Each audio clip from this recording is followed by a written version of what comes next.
Imagine a city floating upon a delta, a place where water cradles the land in a gentle emerald embrace. In the mind's eye, we reconstruct the streets of a bustling metropolis, vibrant and alive, superimposing them over the haunting silence of what was left behind. We begin in the year 1945, looking at a place known as the City of Water, Hiroshima. To understand the magnitude of the change, to truly grasp the weight of history, we must first peel back the layers of time and witness the world as it existed in the quiet hours before the sky caught fire. This is the story of Hiroshima, a tale of two distinct realities, separated by a singular flash in time, where the echoes of the past still resonate in the rebuilt streets of the present. Travel back with us to the early 20th century. Before the shadows of war lengthened across the Pacific, Hiroshima was one of Japan's most beautiful and modern cities. It was a place of romance and commerce, often called the San Francisco of Japan, because of its rolling hills, its wide rivers, and the bridges that connected its islands like stitching on a quilt. The Oda River fanned out into 7 distinct branches, nourishing the land and the people.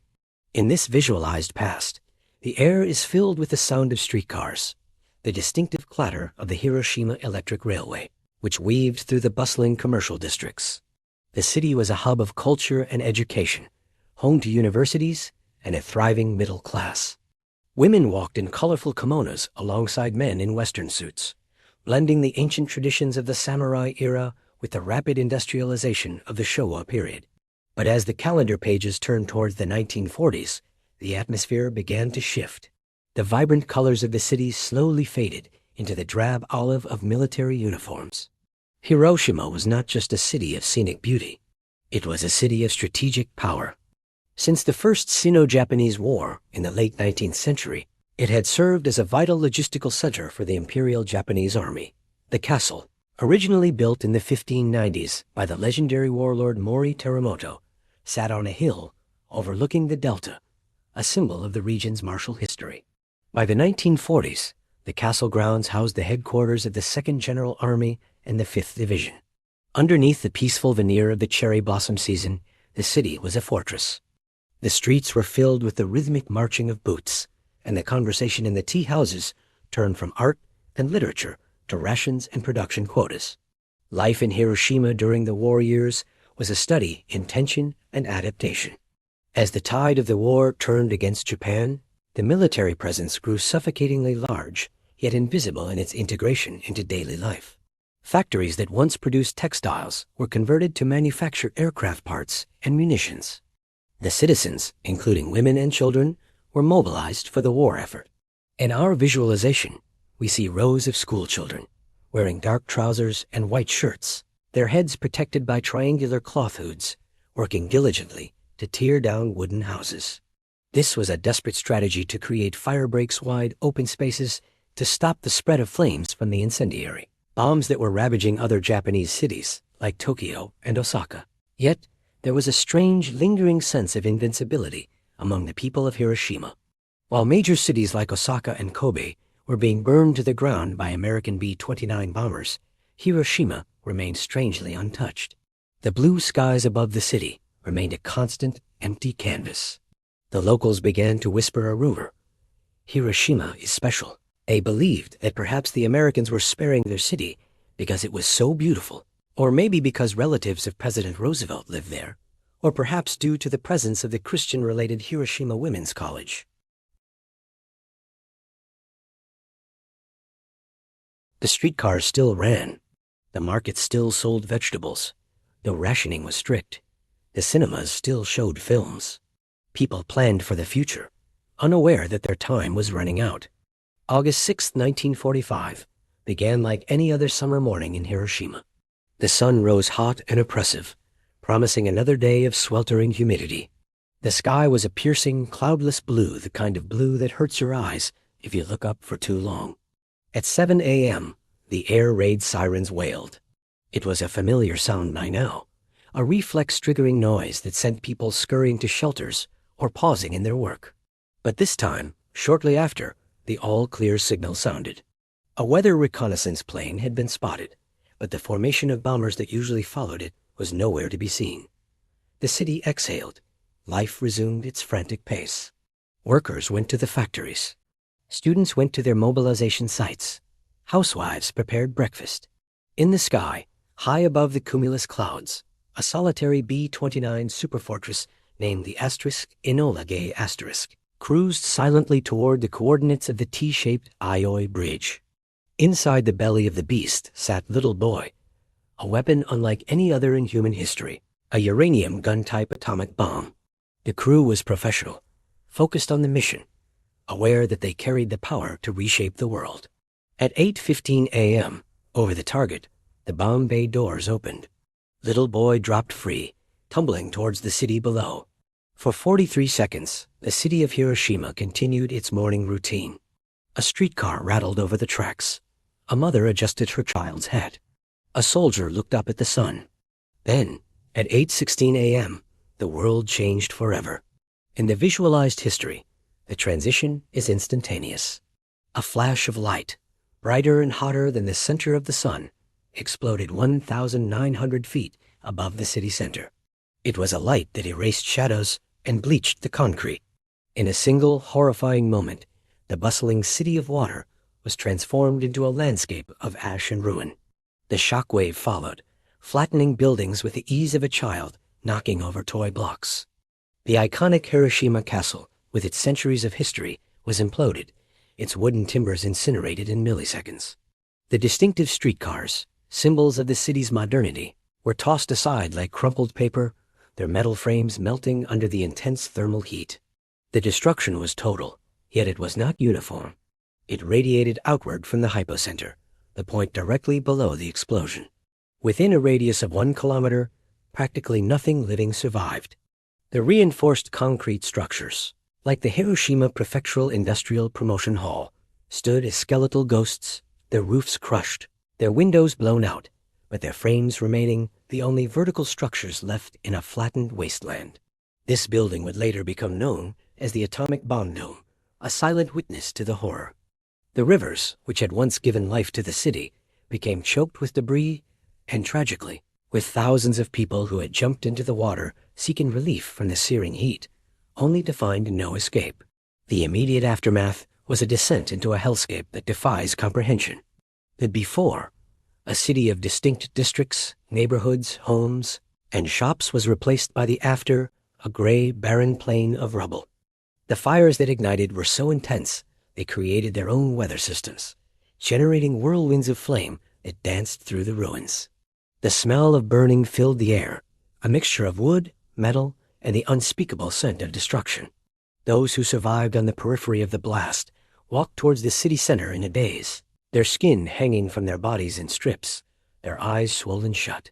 The descriptions from survivors paint a picture of a walking procession of ghosts, wandering through a city that no longer had any recognizable landmarks.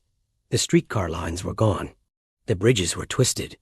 The sounds of the city, the clatter, the voices, the commerce were replaced by the groans of the injured and the crackle of flames. In the days that followed, a strange black rain began to fall. The mushroom cloud, which had risen miles into the stratosphere, sucked up dust and debris and contaminated it with radioactive particles. As it cooled, it fell back to Earth as a dark, oily liquid that stained the skin and the ground. This rain fell on the survivors, many of whom were thirsty and desperate, exposing them to invisible radiation poisoning that would claim many lives in the weeks and months to come. The Japanese government, struggling to comprehend the scale of the attack, eventually realized that Hiroshima had been struck by a new type of weapon, an atomic bomb. The announcement was made, but for the people on the ground, the politics meant little. They were left to survive in a world where the social infrastructure had evaporated. Hospitals were destroyed.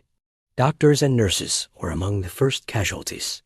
The narrative of Hiroshima is not just about the moment of destruction, but about the stark contrast between the life that was and the death that came. We must visualize the loss of the intangible. The cultural heritage stored in museums was vaporized. The family heirlooms, the photographs, the personal letters all turned to dust. The vibrant community networks, the neighbors who knew each other's names, the shopkeepers who knew their customers' orders, this social fabric was torn apart. The city that had prided itself on its modernity was reduced to a primitive state of survival. The electrical grid was destroyed, plunging the city into darkness at night, save for the eerie glow of the fires that continued to burn for days. However, the story of after 1945 does not end in 1945. The narrative of Hiroshima is also a story of resurrection, though it is a resurrection haunted by memory. In the weeks and months following the surrender of Japan on August 15th, the immense task of clearing the rubble began. The government debated whether to leave the destroyed city as a memorial or to rebuild it on a different site. Ultimately, the decision was made to rebuild Hiroshima on the same spot. It was an act of defiance, a statement that life would go on despite the horror. By 1949, the Hiroshima Peace Memorial City Construction Law was passed. The city planners envisioned a new city, a city of peace. They utilized the open spaces created by the fire breaks and the bombing to design wide avenues and parks. The Nakajima district, which had been the bustling heart of the commercial district and the hypocenter of the blast, was designated as the Peace Memorial Park. Here, the rubble was cleared, and the land was consecrated not for commerce, but for memory. The skeletal remains of the Industrial Promotion Hall were preserved, standing as the A-bomb dome, a permanent scar on the landscape, refusing to let the world forget what transpired there. As the years passed, the after-image of Hiroshima began to evolve. New buildings rose from the ashes, constructed in modern styles that symbolized progress and resilience. The streetcars, which had stopped running that fateful day, were repaired and put back into service, becoming a symbol of the city's recovery. The population returned, drawn by jobs and the necessity of rebuilding. But the new city was built with the knowledge of what had happened before. Bridges were widened. Trees were planted specifically, oleanders, camphor trees, and ginkgo trees that had survived the blast were nurtured and used to repopulate the city's greenery. These trees, known as A-bomb trees, still stand today, their trunks scarred but alive, living monuments to survival. The transition from the burnt wasteland to the modern city of today is a testament to human endurance. In the visualized timeline, we see the slow creep of green returning to the gray earth. We see the construction of the Peace Memorial Museum, designed by architect Kenzo Tange, which today educates millions of visitors about the realities of nuclear war. The cenotaph for the A-bomb victims, an arch-shaped monument, holds the names of the dead, and the inscription reads, "Let all the souls here rest in peace, for we shall not repeat the evil." This vow is the core of the new Hiroshima identity. Yet even as the skyscrapers now glisten in the sun and the rivers flow clean once more, the shadow of 1945 never truly lifts. The before exists only in the memories of the eldest survivors and in the faded photographs and films preserved in archives. The after is a city that carries its past on its sleeve. When you walk through the Peace Park today, you feel the weight of the history. It is a quiet, somber space amidst the bustle of a modern Japanese city. The contrast is jarring. On one side of the park, the modern commercial districts hum with the energy of daily life. On the other side, the flame of peace burns, and the A-bomb dome stands as a skeletal sentinel of the past. The physical reconstruction of Hiroshima is a marvel of urban planning, but the human reconstruction was far more complex. The survivors, known as *Hibakusha*, faced not only physical injuries, but also intense social stigma. Fear of radiation poisoning made others afraid to go near them or marry them. Many kept their status a secret, living in silent suffering for decades. The city had to heal not just its buildings, but its soul. The Peace Memorial Park became the site of the annual Peace Memorial Ceremony on August 6th. At 8:15 a.m., the exact time of the detonation, the city stops. The peace bell rings. Doves are released.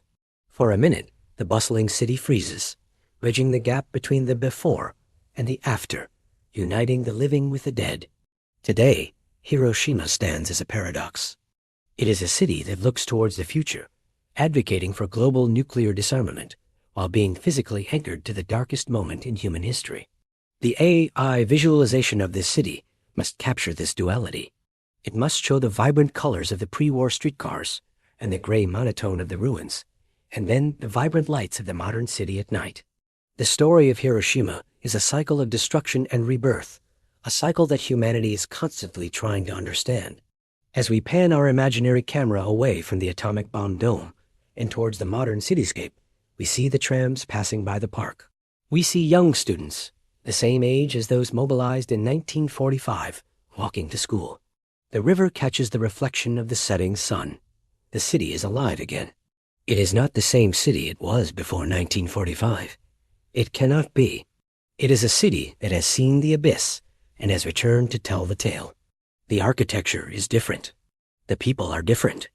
But the spirit of the place, the resilience of the human community that persists despite catastrophe, remains. A contrast between the before and after is not just a visual difference of buildings. It is a shift in human consciousness.